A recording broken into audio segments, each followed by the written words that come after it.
Assalamualaikum warahmatullahi wabarakatuh. Welcome back to my channel. Di video sebelumnya, aku udah bikin ringkasan materi tentang bunyi. Bagi kalian yang belum nonton video ringkasan materi tentang bunyi, bisa kalian tonton di video sebelumnya dan jangan lupa untuk klik tombol like, subscribe, and komen ya. Nah, karena sebelumnya aku udah bikin ringkasan materi tentang bunyi, kali ini waktunya berlatih. Di waktunya berlatih ini, aku akan bahas beberapa soal tentang bunyi. Yuk langsung kita bahas dari soal nomor 1. Di soal nomor 1, seorang pemuda berdiri di antara dua tebing tinggi. Gambarnya seperti ini ya. Pemuda tersebut berteriak sehingga bunyi teriakannya memantul pada tebing A dan B. Jika waktu bunyi pantul dari tebing A ke pemuda 0,5 sekon, maka waktu pantul oleh tebing B ke pemuda adalah... Nah, ini karena yang ditanyakan adalah waktu pantul oleh tebing B ke pemuda, jadi di sini kita harus menggunakan rumus jarak bunyi pantul. Seperti yang udah aku tuliskan, S sama dengan V kali T per 2. Nah, di sini S-nya ada 2, ada 85 dan ada 102 meter. Yang diketahui di sini 85 kita anggap ini adalah tebing A dan ini adalah tebing B. Jarak pemuda ke tebing A ini ya, diikat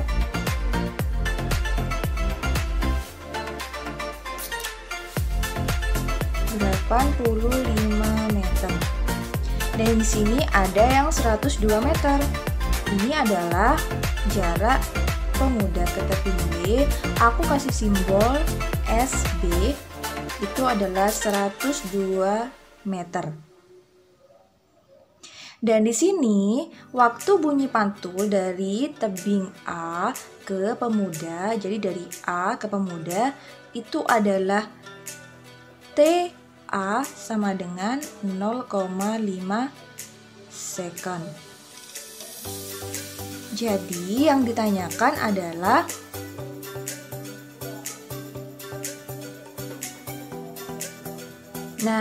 karena di sini rumusnya itu ada V, maka kita membutuhkan V. Karena di sini kita punya modal SATA. Jadi kita bisa menggunakan rumus SA sama dengan V kali TA per 2. SA-nya 85 sama dengan V-nya yang kita cari. Karena kita membutuhkan V untuk mencari nilai TB. TA-nya adalah 0,5 per 2. Jadi ini kita kalikan ya, kali silang kali 2 sama dengan P kali 0,5. 85 kali 2 170 sama dengan V kali 0,5. Untuk mencari nilai V kita harus tinggal sendirian. Jadi V sama dengan kali pindah ke sini jadi bagi, jadinya 170 dibagi 0,5 jadinya 340 meter per sekon. Nah, kita udah punya nilai V. Nah, kita sekarang mau cari nilai TB. Jadi kita pakai rumus seperti ini juga. Tapi di sini kita menggunakan jarak B dan waktu B per 2. Jarak pemuda ke tebing B 102, V-nya yang sudah kita cari di sebelumnya 340, TB dicari per 2. Kita kalikan silang lagi ya. 102 dikali 2 sama dengan 340 kali TB. Ini 204 sama dengan 340 kali TB. Jadi TB-nya sama dengan 204 per 340 sama dengan 0,6 sekon. Jadi jawabannya adalah yang C. Udah banget ya. Kita lanjut ke soal nomor 2. Di soal nomor 2, di sini bukan soal hitung-hitungan, tapi soal yang mengharuskan kita harus berpikir secara logika ya. Di sini soal nomor 2, jika seseorang berteriak sekencang-kencangnya di bulan, suaranya tidak akan terdengar. Sekeras apapun suaranya tidak akan terdengar jika berteriak di bulan. Karena apa? Nah, di sini kita harus melihat syarat terjadinya bunyi. Syarat terjadinya bunyi itu ada 3. Seperti yang aku tuliskan, yang pertama adanya sumber bunyi, yang kedua medium atau zat perantara, terus yang ketiga adanya alat penerima atau pendengar. Sudah jelas di nomor 2 ini sumber bunyinya seseorang yang berteriak, tapi dia yang harus memenuhi poin yang kedua. Dia punya medium atau zat perantara agar suaranya bisa didengar. Nah, kalau kita telaah dari A, B, C, D, ya, yang A di bulan banyak kawah dan gunung api. Ini nggak berkaitan sama syarat terjadinya bunyi. Mau ada kawah, mau ada gunung api, itu bisa terdengar asalkan ada medium. Jadi, jawabannya sudah pasti yang B. Karena tidak ada udara sebagai medium perambatan bunyi. Yang C udah jelas-jelas salah. Suara adalah gelombang elektromagnetik. Bukan ya, kemarin bunyi aku udah jelasin, bunyi itu adalah gelombang longitudinal, bukan gelombang elektromagnetik. Dan yang D, amplitudo bunyinya kurang besar.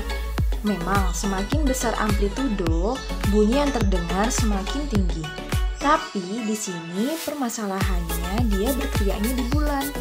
Dan perlu kita ketahui di bulan itu nggak ada udara. Dan udara itu dibutuhkan untuk dijadikan medium perambatan bunyi. Jadi, otomatis jawabannya yang benar adalah yang B. Sekarang kita lanjut ke nomor 3. Di soal nomor 3, aku bacakan ya. Sebuah kapal yang dilengkapi dengan pemancar gelombang sebagai sumber bunyi dan sebuah hidrofon sebagai penangkap pantulan bunyi hendak mengukur kedalaman laut. Jika cepat rambat bunyi di dalam air laut adalah 1.500 meter per sekon, jadi kalau ngerjain soal, aku perhatikan angka-angkanya. Di sini cepat rambat ya, berarti yang diketahui V sama dengan 1.500 meter per sekon. Dan waktu yang dibutuhkan untuk bolak-balik adalah 0,5 sekon. Jadi ini adalah T-nya. T-nya adalah 0,5 sekon. Dan di sini yang ditanyakan adalah berapakah kedalaman laut tersebut. Kedalaman itu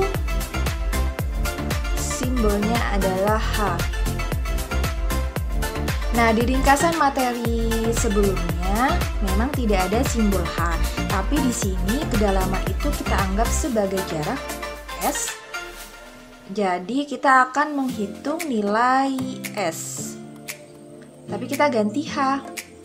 H sama dengan V kali T per 2. Hanya ditanya V-nya 1.500 ya, kali T-nya 0,5 per 2 1500 kali 0,5 750 per 2 sama dengan 375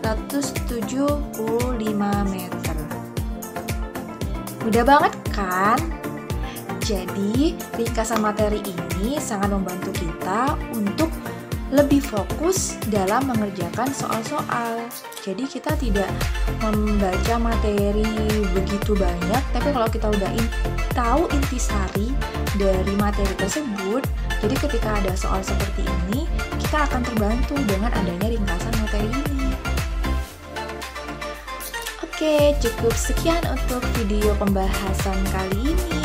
Jangan lupa untuk terus berlatih soal-soal yang berkaitan dengan bunyi atau soal lainnya agar kalian semakin sering berlatih seperti ini, kalian tanpa disadari nantinya rumus-rumus ini akan kalian hafal di luar kepala kalian. Dan itu otomatis akan membuat nilai-nilai kalian ketika ujian itu bagus. Oke, cukup sekian untuk video kali ini. Jangan lupa klik tombol like, subscribe, and komen ya, biar aku makin semangat share ilmunya. Bye, wassalamualaikum warahmatullahi wabarakatuh.